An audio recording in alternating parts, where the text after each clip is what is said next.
Oke, balik lagi di konten bereaksi. Kali ini sudah cukup larut ya. Iya betul. Kita mereview film horor kembali. Untuk kesekian kali ya. Yang tayang di Februari. Ya. Dan film ini Baru tayang hari ini. Baru tayang hari ini Pada hari Kamis. tanggal 9 Februari 2023 ya. Dan film ini adalah Waktu Maghrib. Waktu Maghrib. Waktu Maghrib ini dibuat oleh Rapi Film ya, oleh sutradara Siddhartha Tata. Dan banyak cast-cast di film ini. Jadi dibintanginnya sama Ali Fikri sebagai Adi. Terus Bima Sena sebagai Saman, temennya Adi. Nafiza Fatiarani sebagai Ayu. Temennya Adi dan Saman. Iya, satu ada kelas. Andri Marsyadi sebagai Karta. Aulia Sarah sebagai Buworo. Ini ada di Kakak Indonesia Penari jadi Badarawuhi. Iya betul. Taksya Namia sebagai Ningsi, Sadan Agung stand up komedi. ya. Jadi begitu, dan cast-cast yang lain. Jadi ceritanya gimana sih kalau Waktu Maghrib ini? Ya intinya ada seorang anak ya Di sebuah desa di Jati Jajar ya. di Jajar Wono Asri. Ya dia karena keluar di waktu maghrib, lalu kesurupan lah, dan akhirnya menteror warga-warga di desa tersebut gitu. Dan ternyata ada sebuah kekuatan besar di belakang semua ini. Iya, jadi waktu openingnya ini juga anak yang main di waktu maghrib ya, terus bertiga gitu. Bertiga. Ada 2 cewek 1 cowok. Terus pokoknya mereka ini udah maghrib tapi nggak pulang. Nah pas pulang lewat hutan ya, terus habis itu terjadilah sebuah kejadian. Pokoknya intinya dia ditarik gitu sama makhluk halus gitu ya, sampai yang anak kecil ini jadinya putus. Nah kejadian tersebut tuh terulang lagi. Jadi tuh setelah kejadian itu terulang lagi di 30 tahun kemudian. Dan yang si anak yang tadinya jari potong itu namanya siapa? Karta ini tuh udah jadi orang gila ya di desa tersebut ya. Orang yang dianggap gila lah. Iya, dianggap gila gitu. Karena kan shock dong. Karena kejadian yang sebelumnya itu. Nah, terus apa namanya?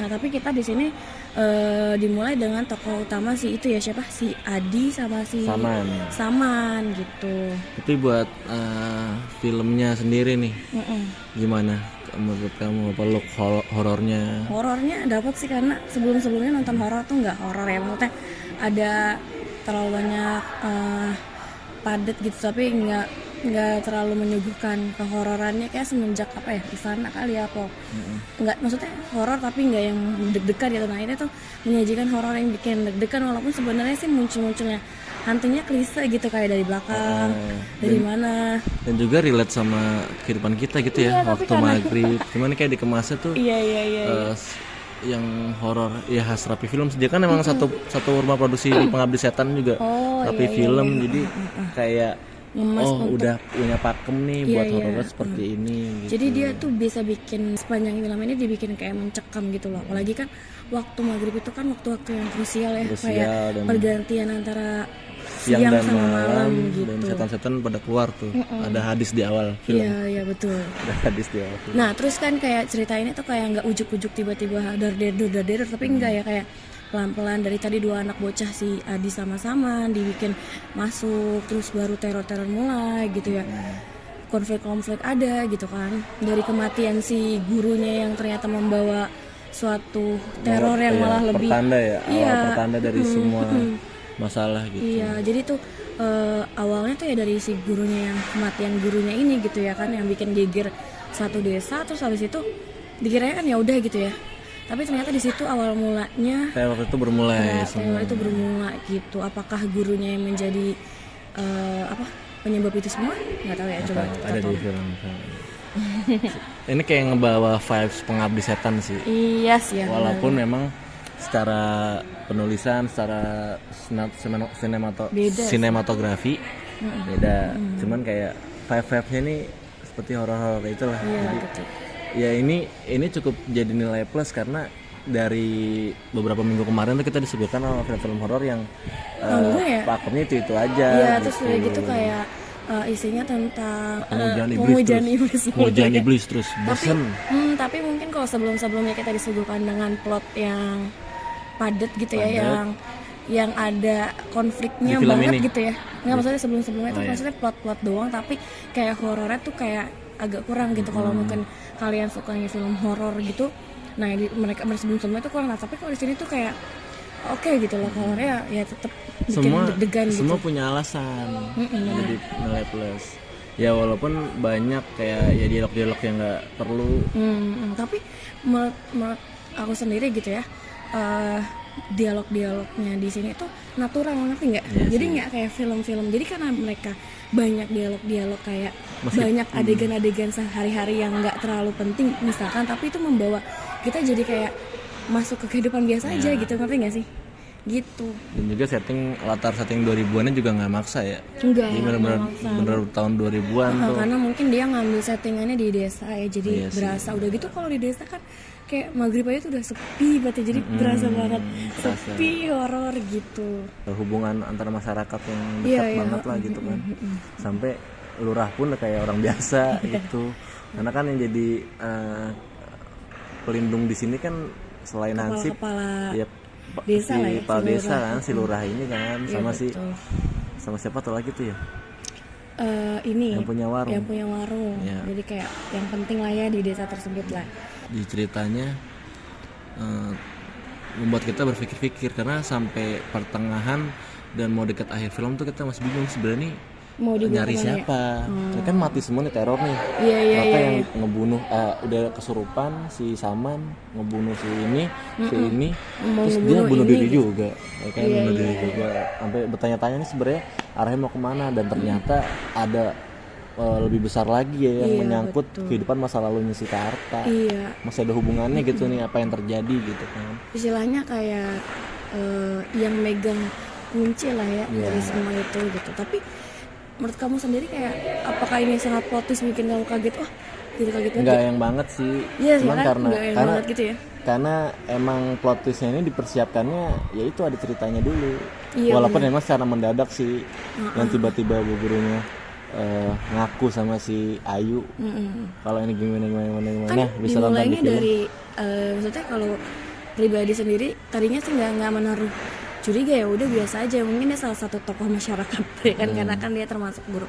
Tapi begitu dia kayak megang jimat terus kayak gitu banget, terus kayak rasa ada sesuatu yang lain mungkin dari guru. Kirain mah bakal kayak film-film horor sebelumnya, kayak ya sebelum-sebelumnya kan kayak penyembahan gitu kan. Sekte. Ya ternyata tidak, memang asli makhluk halus, jin mengganggu manusia di waktu maghrib, yang bikin orang-orang nggak masjid tepi cuma ada Pak Lurah doang sama itu ustadz masjid. Ya mungkin itu kali ya, karena tugasnya jin dan syaitan adalah menghasut kita dengan ketakutan, teror dan segala macam agar kita lalai. Dan seperti beberapa film di film ini juga menyajikan penyelesaian yang teramat cepat sih. Ini udah bangun atmosfernya bagus. Akhirnya ya mungkin salah satu kurang ya, karena mungkin di counternya sama orang gila ternyata di counternya. Karena dia udah bikin fase yang cukup lambat di awal, tapi ya maksudnya kayak tapi pas di akhir tuh kayak gitu doang ya, kayak agak terlalu cepat. Sama gitu. Klimaksnya kayak kurang gitu nggak sih? Kayak udah nih gini doang. Udah nih ternyata dia nih terus udah. Tapi masih berlanjut di ending ya kan? Iya nggak tahu itu kayak, maksudnya apa. Dia setannya tuh mengganggu, ternyata masih mengganggu yang lain gitu. Jadi nggak selesai di dia doang. Jadi, entah ya dia bakal hilang atau memang bakal ada season selanjutnya, nggak tahu. Tapi overall secara film horor nih beda lah dari yang biasa minggu-minggu lalu. Yang belakangan ini kita tonton. Jadi ini seperti ada kekurangan? Enggak sih, itu doang kayak klimaksnya tadi. Paling dialog ini sih yang perkenalkan saya Pak Lurah dan ini Bu Lurah ya. Sama dia muka LKS mulu ya. Iya. Ini kok sekolah kok tugas mulu tiap hari. Gurunya nggak pernah ngajar. Suruh buka LKS terus ya. Ya itu kan hanya nambah cerita. Wajar gak sih kan tahun 2000-an gitu LKS masih jadi yang dipakai mulu. Gitu. Oke lah, sampai di ujung ya. Berapa skor untuk film Waktu Maghrib? 8/10 sih, karena ngerasa horor aja gitu. Scene-scene horornya nggak lebay sih, cuman tuh kayak klise tapi gimana ya, tetap takut memorable gitu. Sih Iya. Sama sih 8/10 juga. Banyak kali ditonton ya. Banyak scene-scene hantu yang expect nggak ada nih, taunya ada. Atau expect ada, taunya nggak ada. Gitu lah. Iya. Permainan jump scare aja. Gitu. Cuman jump scare juga, setan sini juga setannya nggak terlalu serem sih. Maksudnya make upnya yang normal-normal aja gitu. Cuman emang di raja terakhir tuh yang keren banget. Sampai yang bersisik gue. Terus juga kayak penampakannya ya klise-klise aja sebenarnya jump scare-nya, teman nggak yang jedar juga, nggak, cuman dia bisa bikin suasana horornya dapat banget. Mencekam gitu. lah ya. Iya gitu. Oke, sampai ketemu di konten reaksi selanjutnya dengan film-film berikutnya ya. Iya betul. Oke, jangan lupa like, comment, dan subscribe. Sampai ketemu, bye-bye. Bye.